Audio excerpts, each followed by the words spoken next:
All right, let's get to the news. New poll says former Vice President Joe Biden continued to dominate the Democratic presidential primary field during his second week as a candidate.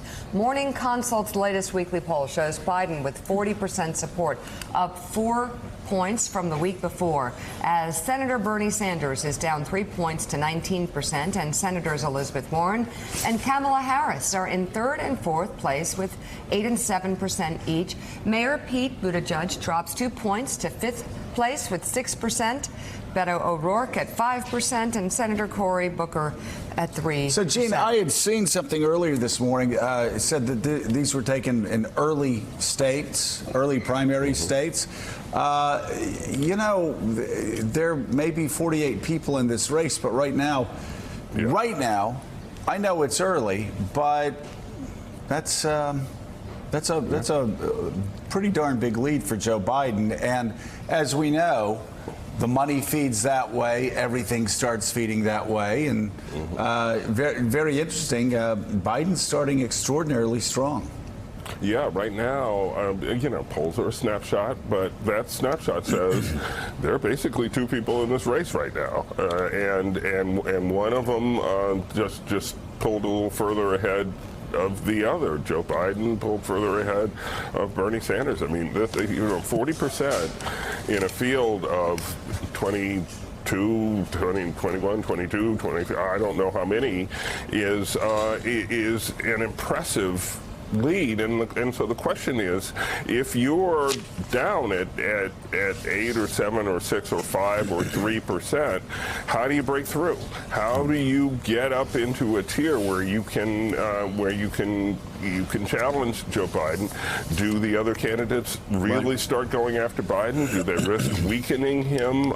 Do they risk weakening themselves by being seen to go after him in a way that voters don't like? It's a challenge for everybody else right now, and Joe Biden's looking pretty comfortable. Yeah, he certainly is. And Willie, it's one thing if everybody's clustered and Biden's at 22 and Bernie's at 20, and some people are slipping into the teens. But here you've got 40 at 19%, and Alex just told me in my ear the early states are even more commanding. It's 44%. For Joe Biden. And so, yes, I know we're supposed to say it's very early. It's very early. At the same time, when you have 22 people in the field, you tell me how those 21 other people running against Joe Biden are going to be able to draw political blood on a debate stage or even on the campaign trail. If Biden, it seems to me right now, Joe Biden's biggest dangers would be a self-inflicted wound. Correct. Yeah, that's exactly right. It's going to have to be something at this point he does to himself. You think about a debate stage, you may not even get the chance to be on the stage with them. They're splitting the debates into two groups, so you might not get the chance. Let's say you're Bernie Sanders or Elizabeth Warren or someone in that top pack.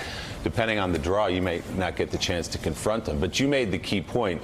That's a big number, but we don't vote on a national referendum. He's winning all those early states, and he's been in all those early states, New Hampshire, Iowa, South Carolina even. He's doing well. Kamala Harris, Cory Booker, candidates like that not doing as well.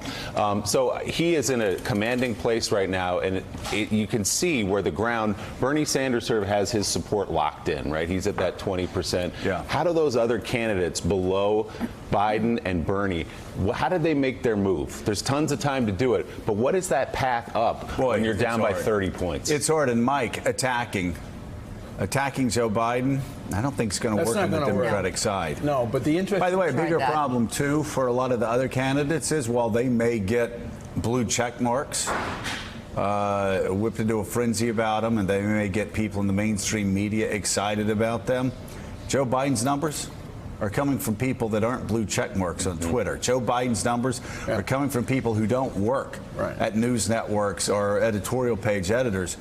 It comes from the rank and file, union workers, black women, the people who are the real backbone of the Democratic Party. And always have been. The key difference, I think, in those numbers that we're looking at between now and the last time Bernie Sanders ran for president is the last time he ran 4 years ago, he had that left-hand passing lane, so to speak, all to himself. And now it's a very congested lane. There were 4 or 5 other candidates in that lane.